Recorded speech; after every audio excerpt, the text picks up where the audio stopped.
अस्सलाम वालेकुम दोस्तों, कैसे हैं आप लोग? उम्मीद करता हूँ आप लोग अच्छे होंगे। आज की इस वीडियो के अंदर हम बात करेंगे कि अगर आप लोग अ, टब रखना चाहते हैं या फिंच रखना चाहते हैं तो इनके अंदर से कौन-सा बर्ड जो है ज़्यादा मुनाफ़ा बख्श होता है और किसकी प्राइस आजकल बहुत ज़्यादा हाई जा रहे हैं और कौन-सी जो बर्ड्स है वो मार्केट में बहुत अच्छे तरीके से सेल हो रहे हैं। तो आज जो है वो ये तमाम चीज़ें मैं आपको बताऊँगा और इसके अलावा जो है मैं इन दोनों की ब्रीडिंग के हवाले से भी आपको थोड़ा-सा गाइड कर दूँगा, ताकि आप लोग जो है अच्छे तरीके से इनसे ब्रीडिंग ले सकें, अगर आप लोग लेना चाहते हैं तो। वैसे अगर आप लोग डक रखते हैं तो भी बहुत अच्छा पेयर है, अगर आप फिंच रखते हैं तो भी अच्छा पेयर है। लेकिन इन दोनों के डिफरेंस क्या होते हैं, मतलब दोनों में से किसको रखना ज़्यादा बेहतर होता है, तो आज जो है वो मैं इस वीडियो में आपको बताऊँगा। लेकिन अगर उससे पहले आपने मेरे चैनल को अभी तक सब्सक्राइब नहीं किया तो आप लोग मेरे चैनल को सब्सक्राइब कर दीजिए, लाइक कर दीजिए, शेयर कर लीजिए और मुझे कमेंट सेक्शन में बता दीजिए कि आपको मेरी वीडियो कैसी लगी। बाकी आप लोग मुझे ये भी बता सकते हैं कि अगर आप कुछ सेल एंड परचेज़ करना चाहते हैं तो उस बारे में भी मुझे आप लोग जो है वो गाइड कर सकते हैं।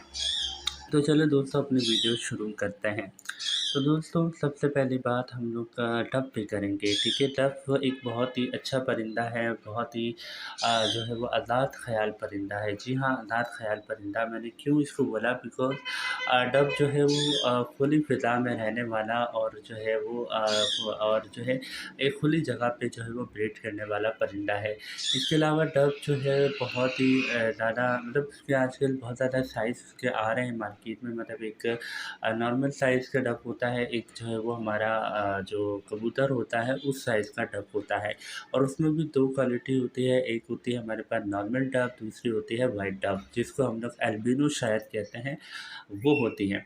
तो यानी ये कि अगर आप लोग डक रखना चाहते हैं तो डक का आप लोग जो है वो पेयर आप लोग रख सकते हैं, बहुत ही आराम से आपको मार्केट में मिल जाएगा। अभी जो है मार्केट रेट डक के तकरीबन 1500 रुपये शायद चल रहे हैं। मैं लास्ट टाइम मैंने विज़िट किया था रानीखेत का, तो वहाँ पे डक की जो प्राइस है वो 1500 रुपये चल रहे थे पेयर छोटे वाले के।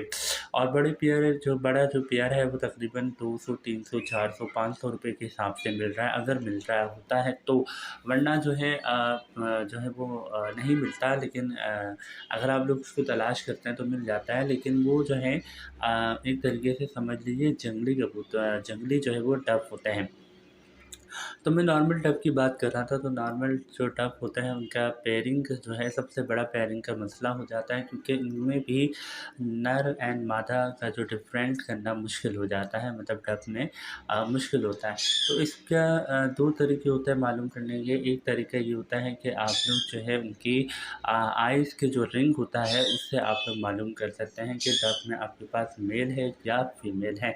और जब आप लोग ये मालूम कर लेंगे कि आपके पास मेल एंड फीमेल कंफर्म है, तो फिर आप लोग जो है उनसे ब्रीडिंग ले सकते हैं और ब्रीडिंग लेना भी बहुत आसान होता है। डक एक कॉलोनी के अंदर बहुत अच्छी ब्रीड करते हैं। अलग अगर आप लोग करवाना चाहते हैं, सेपरेट करवाना चाहते हैं, तो सेपरेट में भी वो बहुत अच्छी ब्रीडिंग करते हैं।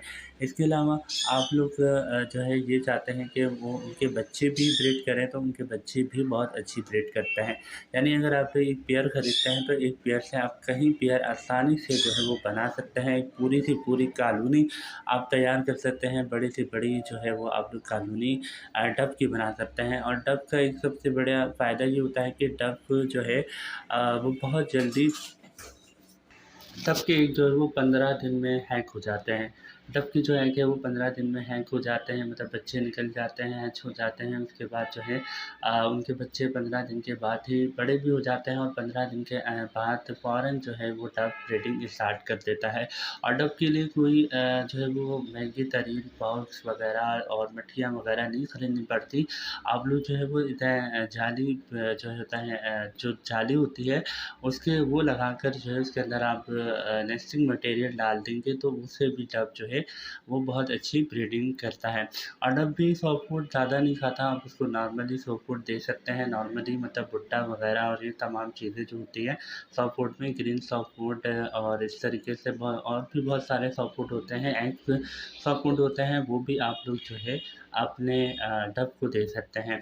तो डक जो है बहुत अच्छा पेयर होता है और मार्केट रेट में भी 1500 रुपये के हिसाब से चल रहा है, तो बहुत अच्छा होता है। मेरे अगर माने तो आप लोग डक ही रखें तो बहुत अच्छी बात है। तो चलें आगे चलते हैं फिंच के ऊपर। तो फिंच का भी यही एक सबसे बड़ा मसला होता है, नर एंड मादा का कन्फर्म करना। दोनों में ये मसला होता है। तो आप लोग एक चीज़ तो मैंने आपको बता दी थी डब में कि आप लोग फिंच से मालूम कर सकते हैं, लेकिन दूसरी चीज़ ये है कि आप लोग उनका डीएनए करवा सकते हैं। डीएनए बहुत आराम से हो जाता है, उससे भी नर एंड मादा कन्फर्म हो सकता है। फिंच का जो है वो डीएनए नहीं होता, लेकिन फिंच के मतलब आसानी से भी मालूम नहीं होता, लेकिन जो एक्सपर्ट होता है वो मालूम करके आपको बता देते हैं कि इसमें नर एंड मादा क्या है, और वो 100% कन्फर्म हो जाता है, ठीक है। और जो डक होता है उसका भी अगर वो एक्सपर्ट होता है वो बता देता है। तो अगर आप लोग को फिंच के पेयर के प्राइस पूछना चाहते हैं तो आजकल मार्केट रेट में 1000 रुपये का पेयर जो है वो मिल रहा है। मैं अभी लालू खेत का विज़िट किया था तो वहाँ पर तो 1000 रुपये का मिल रहा था। मुझे नहीं पता कि अब कितने का मिल रहा है, तो मैंने लास्ट जो अभी हमारा संडे गया है मैं उसकी बात कर रहा हूँ। और मुझे नहीं पता आप लोग कहाँ से ये वीडियो देख रहे हैं। मैं भी हूँ कि कहीं जगह पे महंगा हो, कहीं जगह पे सस्ती हो फिंच। तो और दूसरी बात ये कि फिंच का एग जो देते हैं वो 2 या 3 एग देती हैं, और 3 में से जो है वो 2 बच्चे वो निकालती हैं, 100% 2 बच्चे तो निकालती हैं।